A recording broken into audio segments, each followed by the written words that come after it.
Welcome to CabWriter Comprehensive 2.0. With the release of CabWriter 2.0, I've created a whole new set of tutorial videos.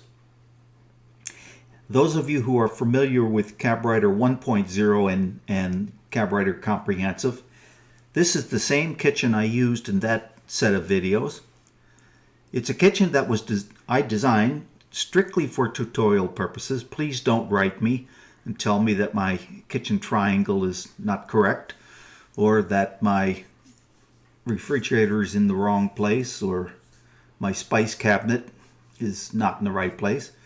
It doesn't really matter. I designed this because it creates some situations that are unique and different, and I wanted to point out during the course of the tutorial how to build these types of cabinets. I'm going to give you a quick tour of this, and today we're going to spend on an overview of CabWriter 2.0, its capabilities and functionality. We're not going to do any drawing today. This is strictly an overview day. So with that, let me start by giving you a tour of this kitchen. Here you see what we call a divided base cabinet. It's a tall cabinet, and it's probably meant for canning goods or perhaps even storage of brooms and mops and things like that. But it's just an example of a divided base. This is a refrigerator cabinet, and it's got sides that go all the way to the floor, which you can see here. And next to it is a spice cabinet that sits on a high countertop that stores the microwave and some storage underneath. And then some normal cabinets here. This is a 3-drawer bank, or 4-drawer bank actually. And in the corner here, this is a Lazy Susan, if I remember correctly. And above it is a diagonal corner cab. This is a 4-box cab. It's a divided upper. And the nice thing about divided uppers is you can actually have drawers in upper cabinets. The standard upper cabinet you can't. And we also made a little wine storage area over here. This is a 3-drawer bank. And here is a standard base with drawer. We have a peninsula and an island here. The island's kind of interesting. It's got a curved countertop, multi-height countertop. This is an eating area, and this is for baking, rolling out pizza crust or something like that. And underneath this eating area, we have what looks like a wall cabinet. In fact, it has the same depth as a wall cabinet, and a couple of doors. This peninsula is made of a diagonal corner cab here, and a standard base cabinet here where you can put some pizza pans or cooking tins or something like that in there. Oven area. Another diagonal corner cab here, and just some standard cabs to either side of it.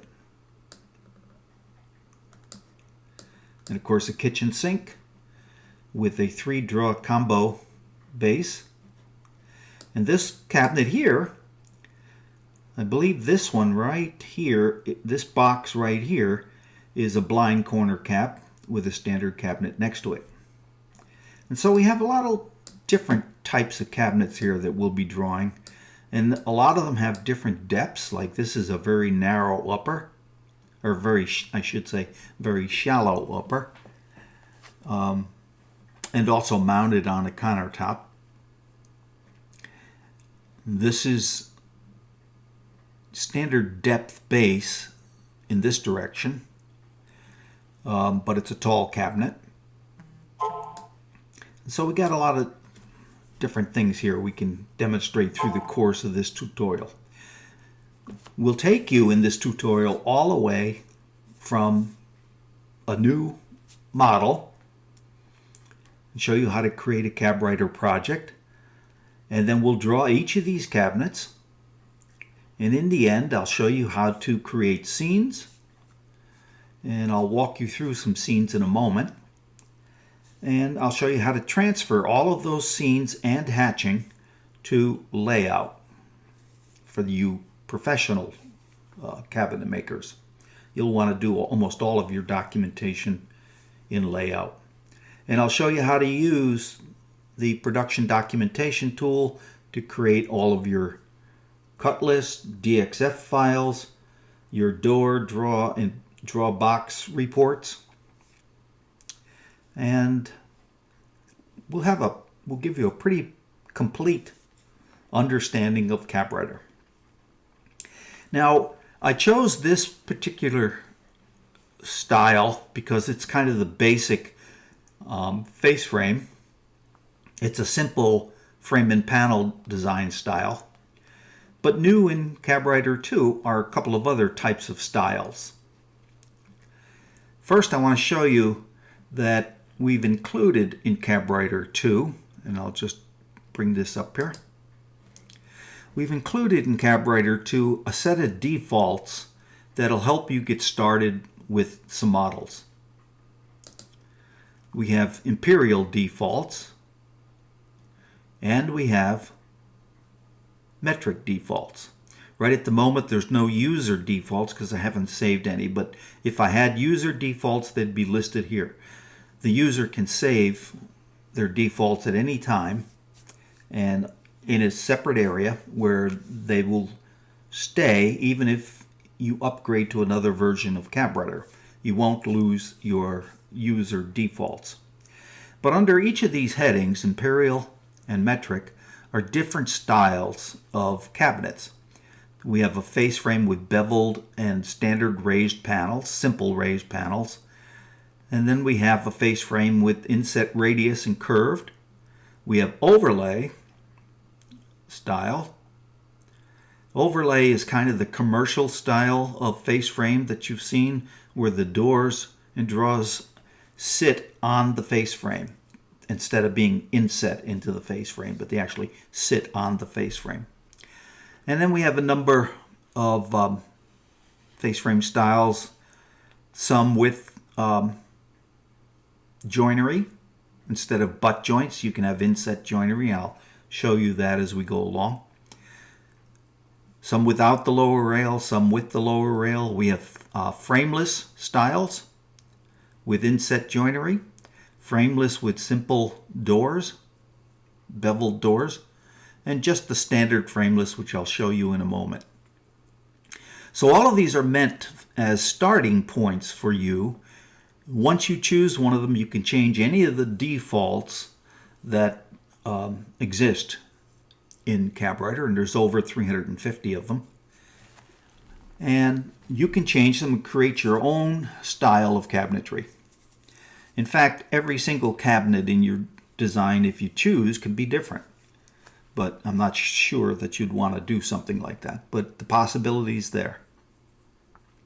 Okay, I want to show you two other styles. One of the things we did in CabWriter 2.0 is we provided a small number of cope and stick styles so that you can sort of show a client what a cope and stick beveled front or raised, curved raised doors or something like that might look like. So let me just go to one of those. Okay, this is a raised panel cope and stick style of design. And if I zoom in here, you'll get a feel for what this looks like. You can see the OG style of radius here, and just a shallow curved radius here, raised panel. And that's followed through on the drawers and doors and all of that.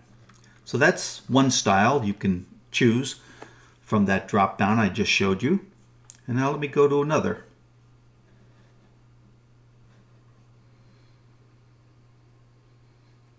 And this is sort of the other extreme, the basic frameless. The boxes behind all of these would be almost identical. The difference is basically in the end panels and the door and draw treatments, how they're made and how they're placed on the boxes, but the box construction behind them would be basically the same. So that just gives you an idea of how you can create a different style and create your own custom styles in SketchUp with CabWriter. All right, I'm going to go back to the style I started with.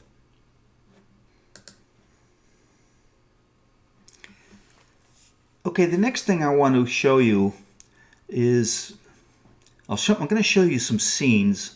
I'm going to take you through each of these scenes, and I want to show you the ones that I highly recommend you always have in your model.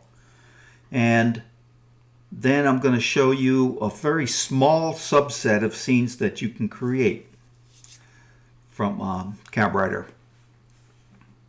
The first scene is the one we're looking at. If I call this the north wall, this the west wall, and this the south wall, and this, there's no wall here, but this would be, I'm sorry, north wall, west wall, east wall, and there's no wall here, but if I had one, it would be called the south wall. In order to get some images that your client might wish to look at, we use the camera view perspective, because that creates a view that the eye is comfortable with. It's the way our eyes normally see things. And I tend to create at least 4 scenes. One is the northwest perspective, the one you're looking at. One is the northeast perspective right here. Southeast perspective, don't have a south wall, but if I did, that's where it would be. This would be the southeast perspective. And a southwest perspective.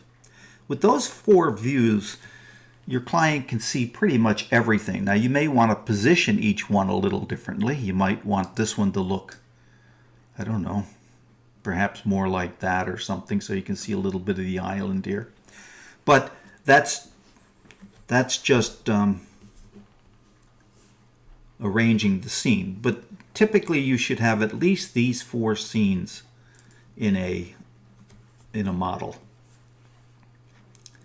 Now, all other scenes here after those perspective scenes should use camera parallel projection. And I don't want to spend a lot of time explaining that, but with camera parallel projection, you can scale things and dimension them in scale. You can actually, when you create prints in layout, that way you can actually take a little ruler, maybe a 6-inch ruler that you might keep in your pocket or in the shop or something, and actually determine pretty closely dimensions from a perspective, or I'm sorry, from a parallel projection drawing, but not perspective. You can't scale and take measurements on a perspective drawing. So all of our scenes after the perspective scene should be camera parallel projection. So one of the first scenes I like to create is I call it a purchased part scene.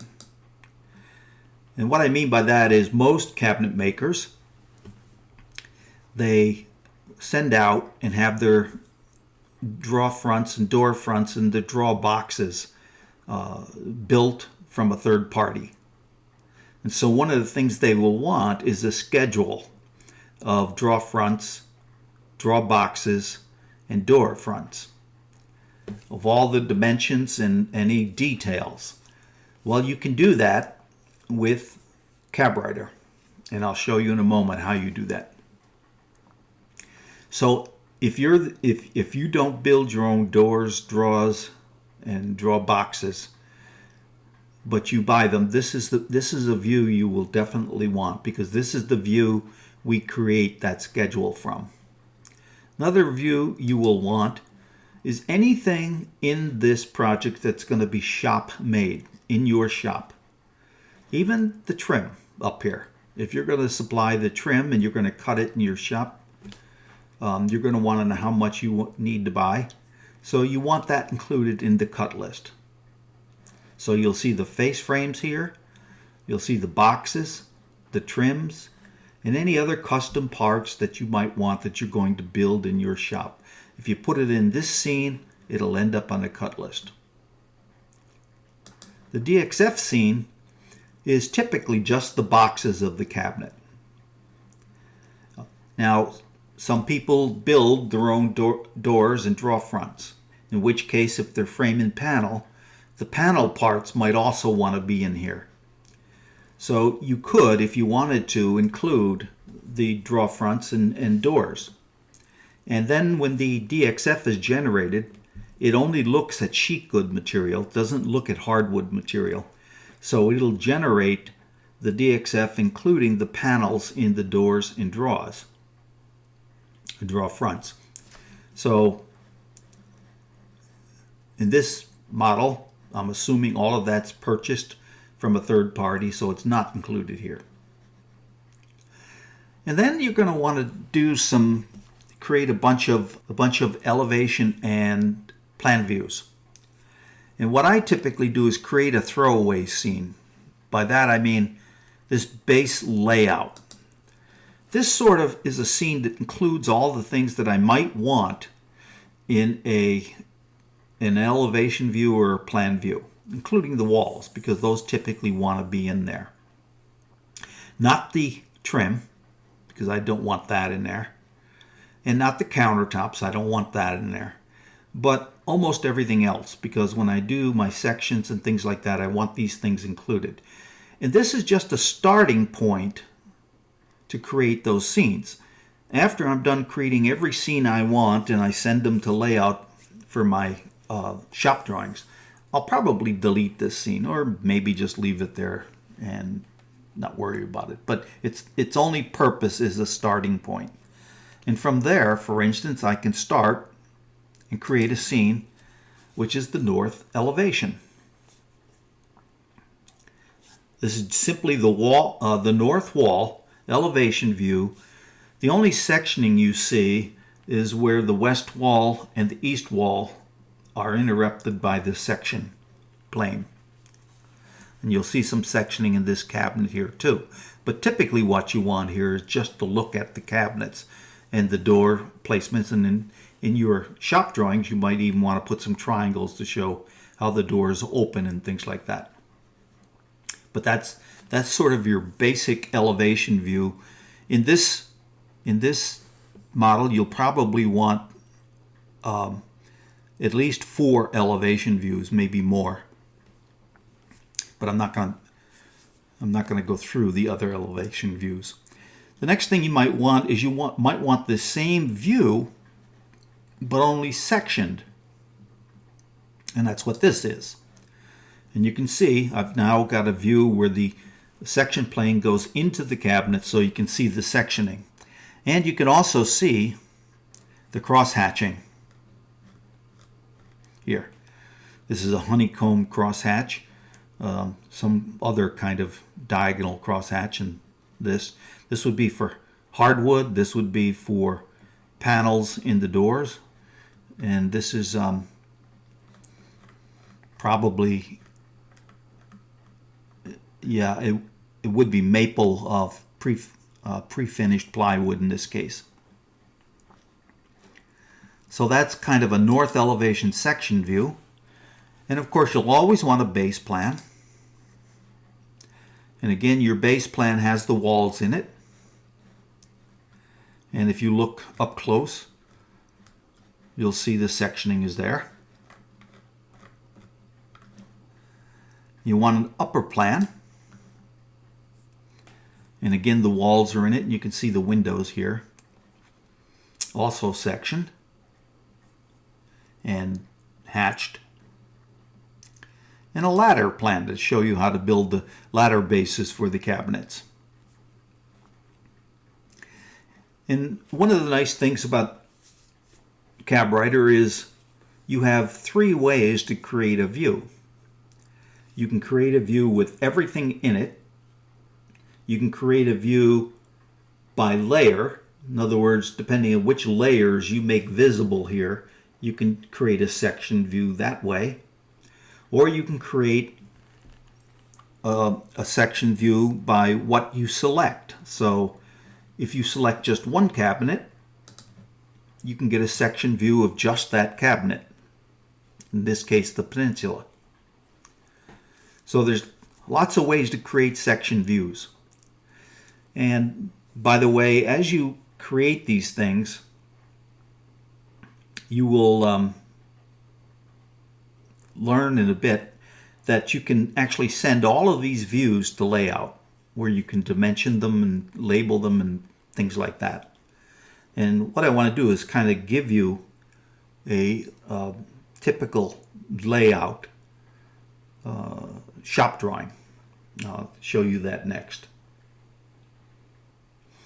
Okay, here we are in a layout drawing. This was created, this is a model created by CabWriter, and all of the scenes in CabWriter sent to layout, including their hatching. Recall I was talking about the northwest, southwest, southeast, northeast kinds of scenes. Well, here's 3 of them right here that have been combined into a cover page. If you go to carcass, this is typically the DXF scene, which just shows the boxes, the carcasses. This is the ladder base scene, and you can see it's dimensioned and hatched, so that when you print them out on a 24 by 32 inch sheet of paper, or whatever size you happen to choose, you will see them quite clearly.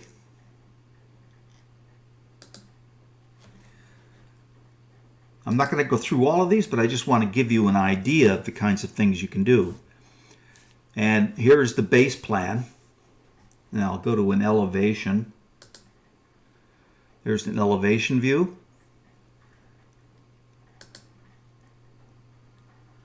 And we'll go to some sectioned elevation views right here. And again, you can see these are just the scenes that were created in CabWriter in SketchUp and sent to layout automatically. You don't have to do anything, just a few clicks in CabWriter, and it'll send this to layout and create the layout project for you. All you have to do at that point is go into layout, add the labeling and the dimensions. So CabWriter will take you all the way from a blank sheet of paper to these drawings. And let me just go back and show you some of the reports that you can get from SketchUp with CabWriter.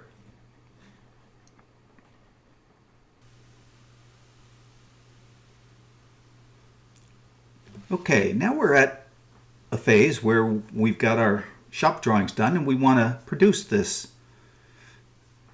design.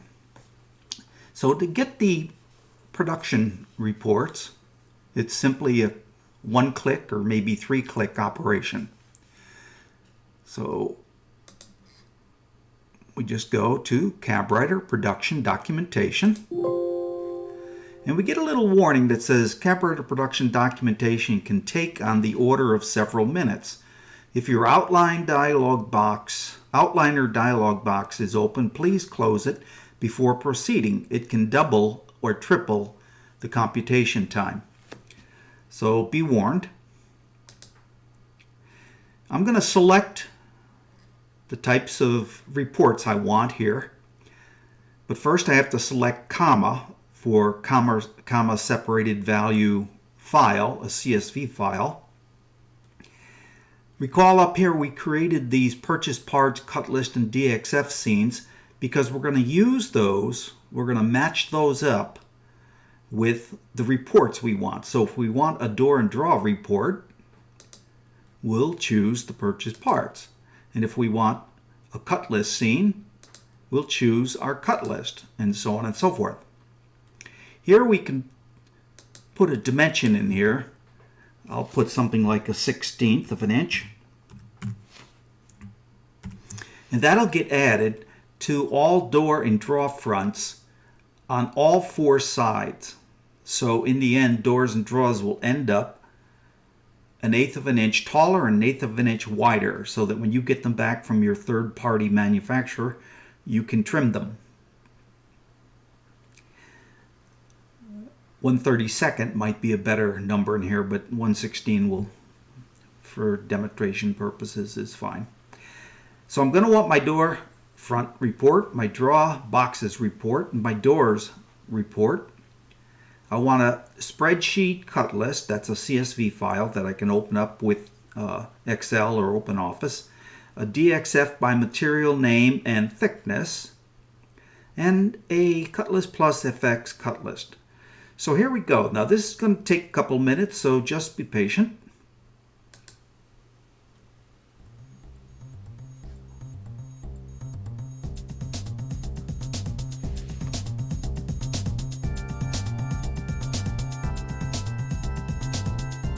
It will probably take a full 2 minutes. I'm doing this because I want you to get a feel for just how long it takes to generate these reports on a model this size. There's an awful lot of computation going on, so you shouldn't be surprised that this takes a while. Reports you're going to get are the cut list, the DXF files, actually 2 cut lists. We're doing one for a CSV file and one for a CWX file for cut list plus FX. And all of the door, draw, and draw box reports. So we'll just be patient.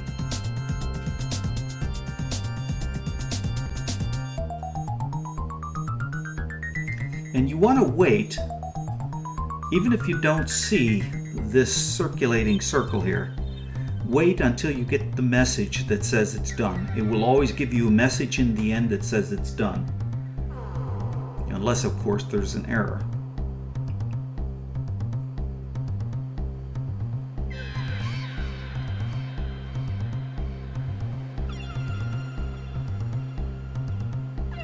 Shouldn't be too much longer.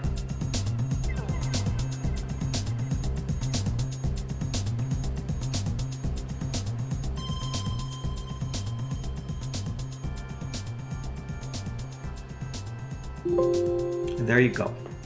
Now notice, not only did you get the message saying it was done, but it told you the directory that it put all of this information in.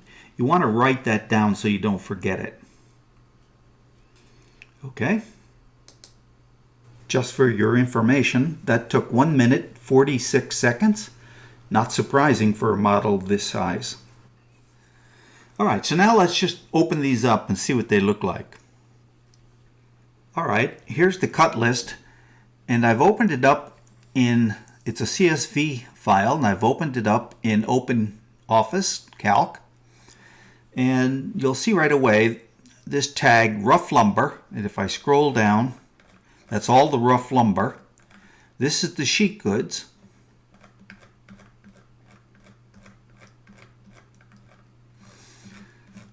And that's it, just rough lumber and sheet goods. And you can see the numerical part number here. Subassembly, description of the part, number of copies. This is the thickness, width, and length of the initial cut. Now, if you're doing these on a CNC machine, the initial cut and the final cut will be the same. But if you're doing them on a table saw or a panel saw, some of these dimensions, some of the as-drawn dimensions will get changed. And you can tell which ones got changed by these letters here. This only got changed by thickness. This got changed by thickness and width. This one by width and length. But the final dimensions that you'll want to cut things to will be over in these columns. So in other words, if you're cutting it on the table saw and you decided that your first cut, your rough cut, wants to be a little bigger, that's what this dimension will be. Now, if there's nothing in this column, Let's see if I can find one of those. Well, down here, some of these sheet good parts, there's nothing in this column, so the finished goods and the initial cut will be the same.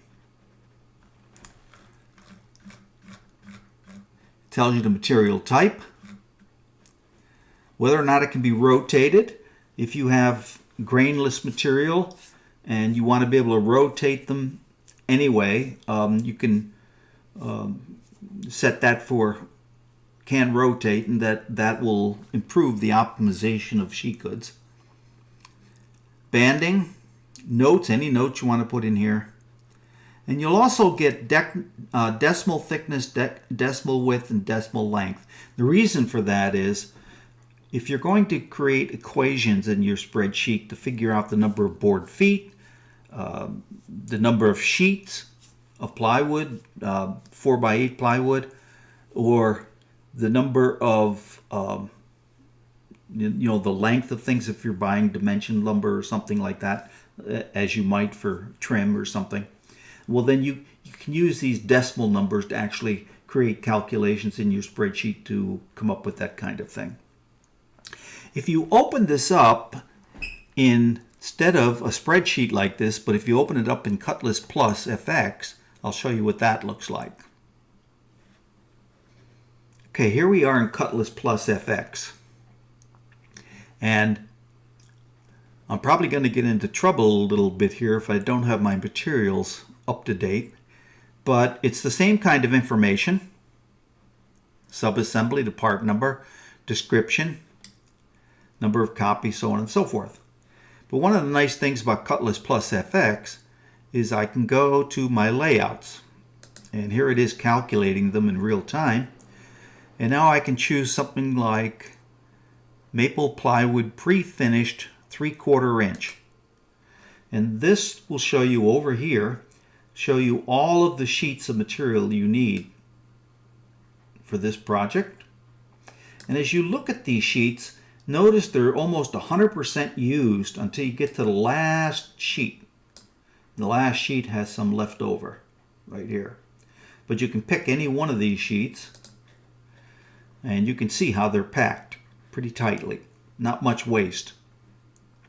Now if I want to cut things on a DXF, you can actually import the CWX file with DXF into Cutlass Plus FX and then output from Cutlass Plus FX a DXF report,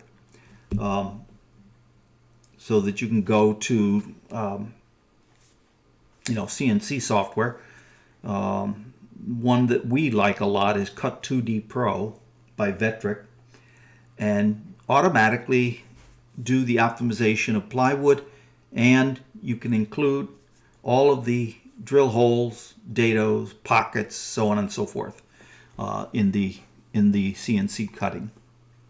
The last thing I want to show you is the door, draw, and draw box report. So let me close this. Okay, here's the door and draw schedule. It tells you it's the door and draw schedule, what the project name is, customer name if you included that, a timestamp, and if you're ordering doors and draw fronts from a third party and you want them oversized a little bit, in other words, let's suppose you want your doors to be 1/16 of an inch overcut on all sides. You would type in 1/16 of an inch here, and then your doors and draws would end up 1/8 inch larger on both length and width. In this case, we just left it at 0. Now, slab doors, if there's any slab doors in your drawings, this would be where the slab doors would show up, and there are 2 in this one. Actually, there's 3, I guess. And this would be the width and height and what they're made out of. Frame and panel doors, it'll show you the subassembly they belong to. In other words, This one belongs to cabinet 12 upper, door 2.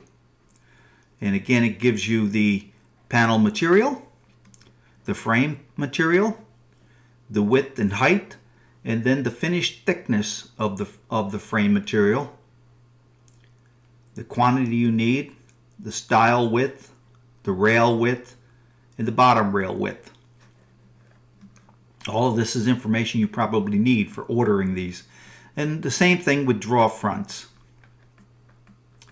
And if you have doors, you'll get all the door boxes down here, and it's just their overall dimension, width, height, and depth, and the quantity. And if you're using draw slides, it'll tell you how many draw slides of which part number and the quantity that you will want. So that's your door and draw report, so you can order things directly from your third party. Finally, I'm going to show you a DXF output. So here's a typical CNC layout with showing the construction holes and shelf holes and so on and so forth. And this is just one sheet. In fact, you can see down here, it's sheet 18 out of probably something like 19 sheets, I believe. But you can get a good idea. And of course, you can choose any one of these to look at in detail. So that's Cut2D Pro. It's a fairly inexpensive software and very, very capable. So I want to go back now to our model and wrap this up, because this overview is probably about, I don't know, maybe 40 minutes long, something like that.